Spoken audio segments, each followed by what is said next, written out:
नमस्कार मित्रमैत्रिणींनो, बातमी खूप महत्त्वाची आहे. छत्रपती शिवाजी महाराज यांच्याबद्दल 2003 साली जेम्स लेन यांनी एक पुस्तक लिहिलं होतं. पुस्तकाचं नाव होतं Shivaji, Hindu king in Islamic India. या पुस्तकामध्ये छत्रपती शिवाजी महाराज, राजमाता जिजाऊ माँसाहेब यांच्याबद्दल आक्षेपार्ह विधान केलेले होते.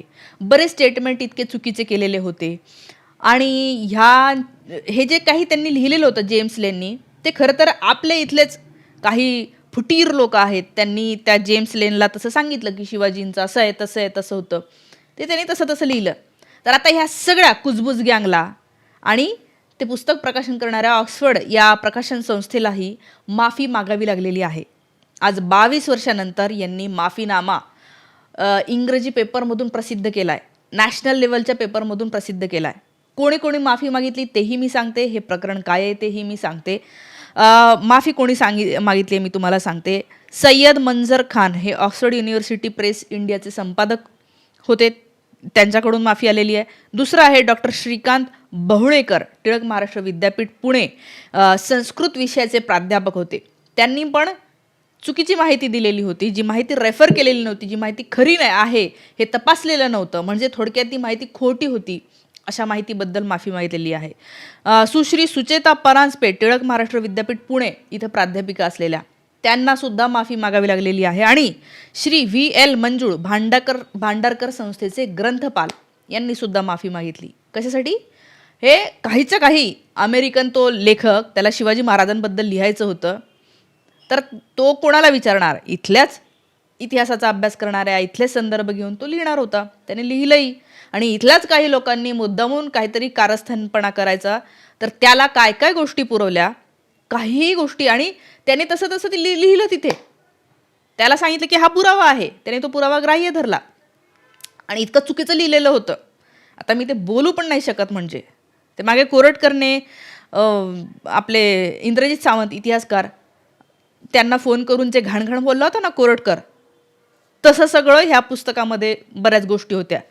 आणि आज 22 वर्षांनी त्यांना माफी मागावी लागली. आणि माफी ती आली नसती, पण तुम्हाला माहीत असेल 2004 साली भांडारकर संस्था जी आहे पुण्यातली, त्याच्यावर संभाजी ब्रिगेडने हल्ला केलेला होता, खूप मोठा. आणि ते प्रकरण खूप गाजलं.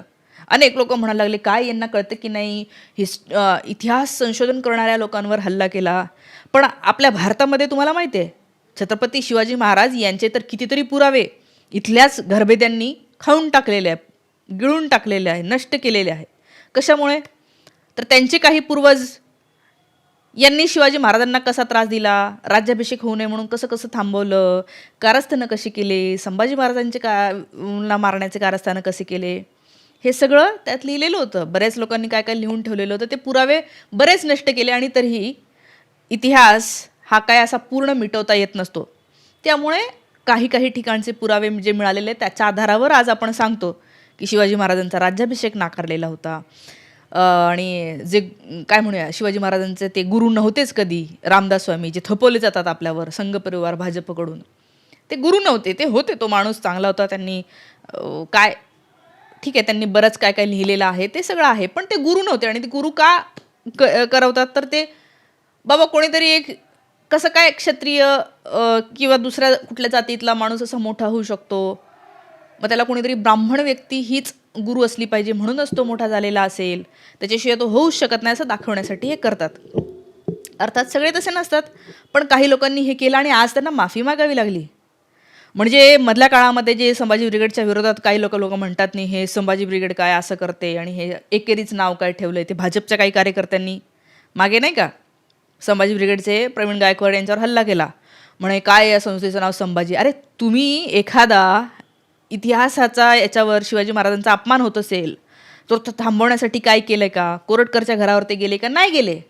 पण संभाजी ब्रिगेडवर बरेच लोक जातात. पण आज त्यांच्या त्या आंदोलनामुळे हे झालं. अर्थात त्यांनी आंदोलन केल्यामुळे ती केस ॲक्च्युली सुरू होती कोर्टामध्ये.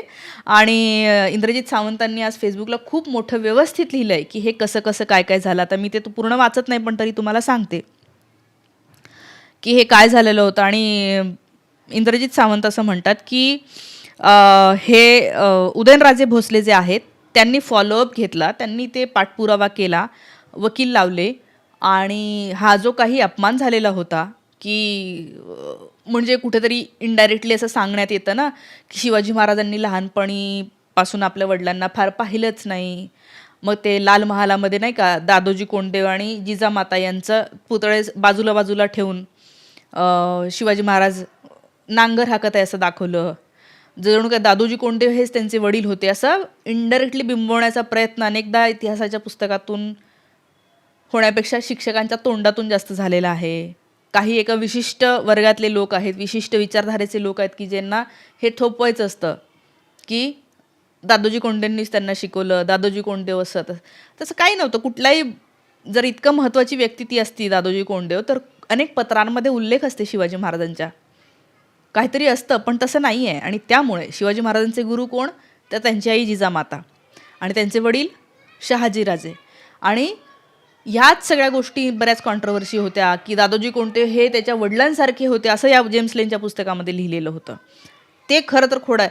कारण काय होतं, वडिलांसारखे होते एकदा म्हणणार आणि मग पुढे मग काही लोक म्हणणार की नाही नाही तेच वडील होते. काही वेळ लागत नाही हे असं काहीतरी म्हणायला, असं काहीतरी पुढच्या पिढ्यांमध्ये खोट्या गोष्टी रुजवायला. आणि त्याच्यासाठी संभाजी ब्रिगेडने आंदोलन केलं. त्यांच्यावर खूप केसेस पण झाल्या, त्या कार्यकर्त्यांनी केसेस अंगावर घेतल्या. पण शिवाजी महाराजांचा असा इतिहासामध्ये नोंद होत असेल आणि तो पण अमेरिकेतला एक इतिहास काय म्हणूया लिहिणारा व्यक्ती असं लिहित असेल तर ते चुकीचं आहे. त्यामुळे तुम्हाला माहीत असेल की त्या पुस्तकावर महाराष्ट्रामध्ये बंदी घातली होती ते आंदोलन झाल्याच्या नंतर. कारण की ते पुरावे त्याच्यामध्ये तुम्हाला माहिती असेल की ते बाबासाहेब पुरंदरे यांनी सुद्धा ते पुस्तक लिहायला मदत केलेली होती जेम्स लेनला. आणि त्यांच्या विरोधात आहे म्हणून संभाजी ब्रिगेडनी त्यांच्या विरोधात आंदोलन केलं होतं की तुम्ही हे कट कारस्थान सोडा आणि तुम्ही काहीतरी जातीचं मुद्दा म्हणून त्याच्यामध्ये हे घालत आहेत. आणि शिवाजी महाराज हे खूप मोठे होते तर त्यांना संकुचित करण्याचा हा जो काही प्रयत्न झाला ते आहे. माफीनामाचा मजकूर मी तुम्हाला सांगते आणि असं पेपरमध्ये माफीनामा जो काही दिलेला आहे त्यांनी तो पण तुम्हाला इथे दिसत असेल. काय म्हणलंय बघा, ते म्हणतात माफीनाम्यामध्ये मराठीत मी तुम्हाला सांगते काय म्हणलंय. ऑक्सफर्ड युनिव्हर्सिटी प्रेसने 2003 साली जेम्स विल्यम लेन यांनी लिहिलेलं पुस्तक प्रकाशित केलं होतं. मी या गोष्टीची जाणीव आहे की शिवाजी महाराज यांचे लाखो लोकांच्या हृदयात एक सन्मानाचे आणि आगाध स्थान आहे. त्यांच्या वारशाशी निगडीत तीव्र सार्वजनिक भावनांचा सखोल आदर करतो. सामान्य जनतेला झालेल्या कोणत्याही दुःखाबद्दल आम्ही मनापासून खेद व्यक्त करतो असं त्यांनी म्हटलेलं आहे. आणि या पुस्तकामध्ये जे काही गोष्टी देत असताना आमच्याकडून अशा गोष्टी देण्यात आल्या ज्याचा आम्ही हे नव्हतं केलं की तपासून नव्हते पाहिले, न तपासता आम्ही त्यांना गोष्टी दिलेल्या होत्या असं सुद्धा यांनी मान्य केलं. तुम्ही बघा आज आपण 2026 जगतोय. आज लिहिलेलं आहे, आज हे अशा काहीतरी पुस्तकं लिहिले, 22 वर्ष तो संघर्ष चालला आणि आज माफी मागावी लागली. तुम्ही मला सांगा 400-500 वर्षापूर्वी किंवा शिवाजी महाराज जेव्हा होते तेव्हा आपल्याला माहिती आहे की ज्यांनी शिवाजी महाराजांचा राज्याभिषेकाला विरोध केला, ज्यांनी शिवाजी महाराज हे क्षुद्र होते असं म्हटलं, राज्याभिषेक होऊ शकत नाही असं म्हटलं, अशा लोकांनी त्या काळामध्ये काय काय लिहून ठेवलं असेल मुद्दामूनच की पुढच्या पिढ्यांना कळू नये म्हणून.